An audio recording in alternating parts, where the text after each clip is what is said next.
আজকে আপনাদের তৈরি করে দেখাবো মিষ্টি কুমড়ার পাতা দিয়ে মুচমুচে রোল। ভিতরে পুর দিয়ে এই রোলটি তৈরি করতে হয়।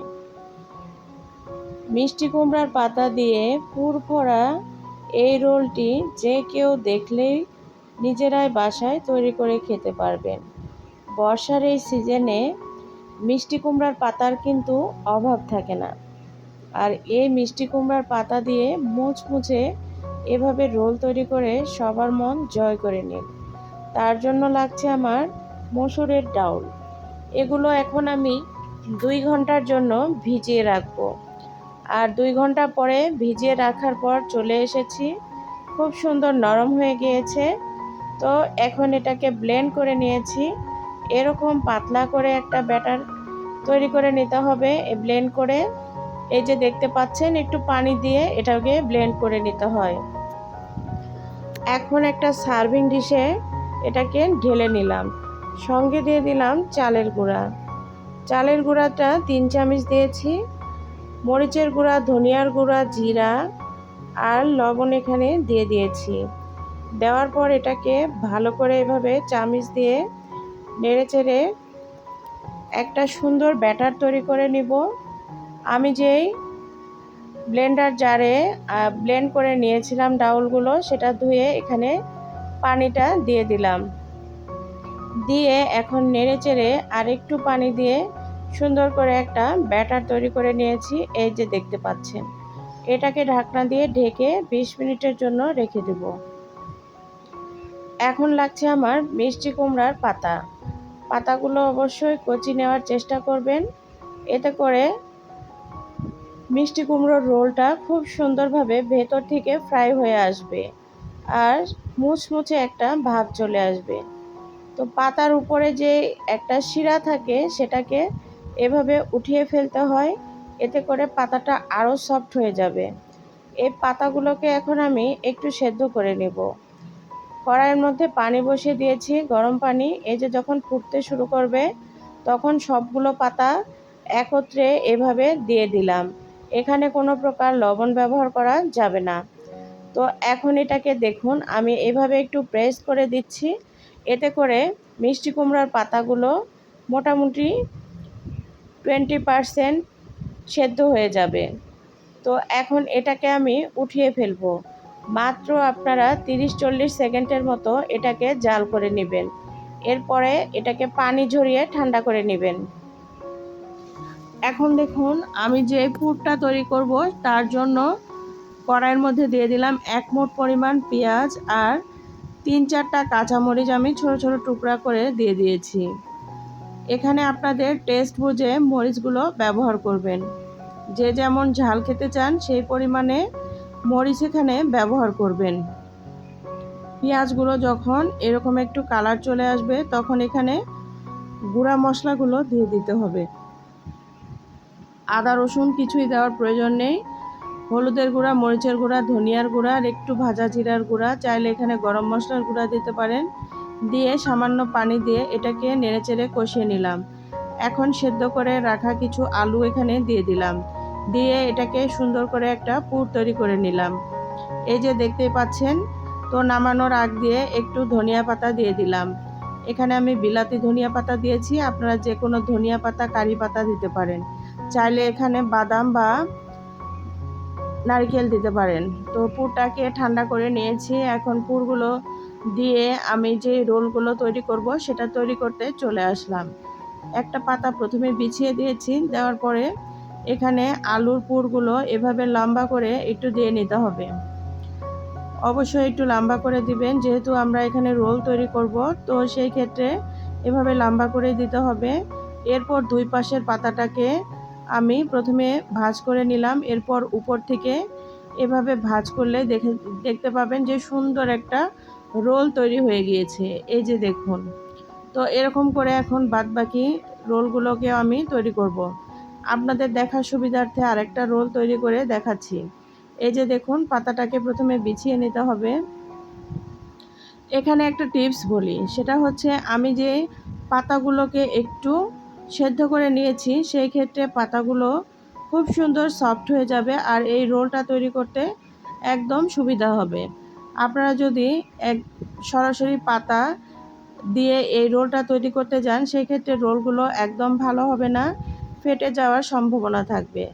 আর এভাবে যদি আপনারা একটু সেদ্ধ করে ঠান্ডা করে নেন, সেই ক্ষেত্রে খুব সুন্দরভাবে রোলগুলো তৈরি হবে। আর এটা ভাজতেও কোনো প্রকার ঝামেলা হবে না, ফেটেও যাবে না।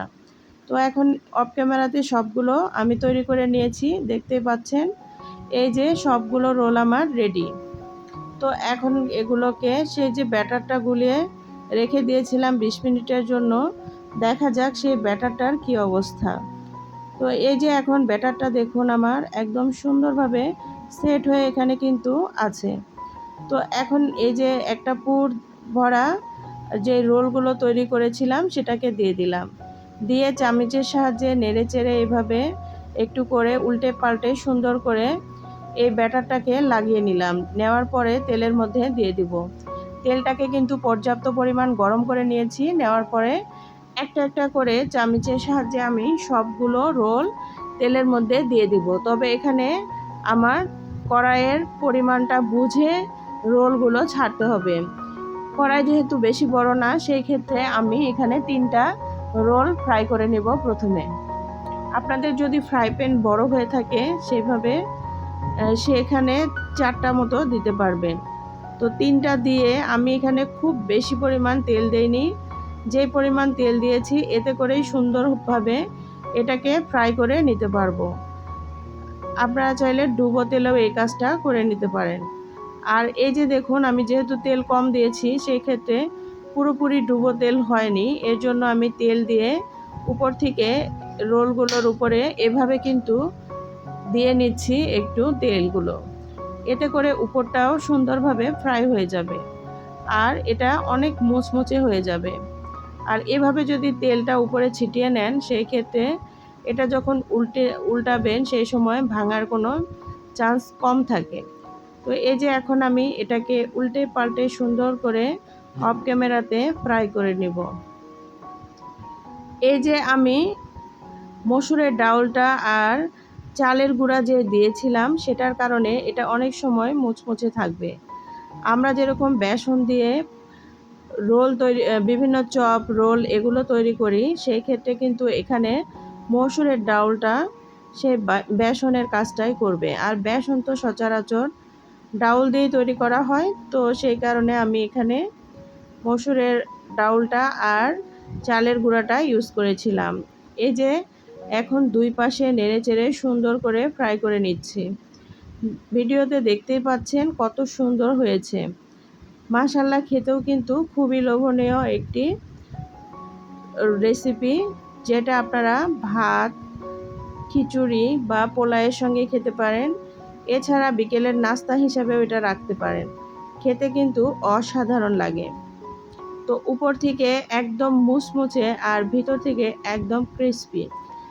একদম কি বলবো, যখন আপনারা এটা খাবেন, ভিতরে যে আলুর পুরটা দেওয়া হয়েছে সেটা এই চুলার হিটে আরও সুন্দর হয়ে যায়, যেটা মুখে দেওয়ার পর একটা কামড় দিবেন, দেখবেন যে এত ভালো লাগবে। তো এখন এই যে এগুলোকে আমি উঠিয়ে নিব। একদম মুচমুচে হয়ে গিয়েছে। তো এখন এগুলোকে তেল ঝরিয়ে উঠিয়ে নিব। একটা সার্ভিং প্লেটে আমি এগুলোকে উঠিয়ে নিচ্ছি। এটা কিন্তু গরম গরম খেতে বেশি ভালো লাগে, তাহলে মুচমুচে বেশি ভাবটা থাকে। এর জন্য গরম গরম খাওয়ার চেষ্টা করবেন। জাস্ট রেডি করে রেখে দিলেন, খাওয়ার আগে ফ্রাই করে নিলেই এনাফ। তো এখন আমি বাদবাকি যে রোলগুলো রেখেছিলাম সবগুলো কিন্তু এভাবে ফ্রাই করে নিব। আমি এখন এটাকে হাত দিয়ে দেখব কেমন হয়েছে। হাত দিয়ে আমি এটাকে ভালো করে চুবিয়ে নিলাম, নিয়ে ছেড়ে দিলাম তেলের মধ্যে। তো আমি আর বাদবাকি যেগুলো আছে সবগুলো এভাবে হাত দিয়েই দিয়ে দিব, কারণ আমার কাছে মনে হয় হাত দিয়ে দিতে পারলে বেশি ভালোভাবে পুরগুলো লেগে যায়, মানে ব্যাটারটা লেগে যাবে রোলগুলোর মধ্যে। তো ভিডিওর মাঝে অনেক ভুল ত্রুটি আছে, ক্ষমা সুন্দর দৃষ্টিতে দেখবেন। আর আমার এই সহজ রেসিপিটি আপনাদের কেমন লাগলো অবশ্যই কিন্তু কমেন্ট করে জানাবেন। মিষ্টি কুমড়ার পাতার এরকম মসুর ডাউল দিয়ে অনেকেই তো বড়া বানিয়ে খেয়েছেন, তবে এভাবে পুর ভরা মিষ্টি কুমড়া পাতার রোল বা এই বড়াটা খেয়ে দেখতে পারেন। আশা করি আপনাদের মুখে লেগে থাকবে। একবার খেলে সে কিন্তু এটার ফ্যান হয়ে যাবে। এই যে আমার এটা উল্টে পাল্টে নিচ্ছি। এখন এটাকেও একটু লাল লাল করে ফ্রাই করে নিব। তো এখন পরিবেশন করে দেখাবো সবগুলো। এই যে দেখুন, মাশাআল্লাহ আমার রোলগুলোর ফাইনাল লুক। তো কেমন লাগলো আমার এই রেসিপিটি অবশ্যই কিন্তু একটা কমেন্ট করবেন। আর এই পর্যায়ে এসেও যারা একটা লাইক দিতে ভুলে গিয়েছেন, প্লিজ একটা লাইক দিয়ে দেন। ভালো লাগলে পরিবার এবং বন্ধুদের মাঝে শেয়ার করতে পারেন। এত সময় দেওয়ার জন্য সবাইকে অসংখ্য অসংখ্য ধন্যবাদ। ভালো থাকবেন।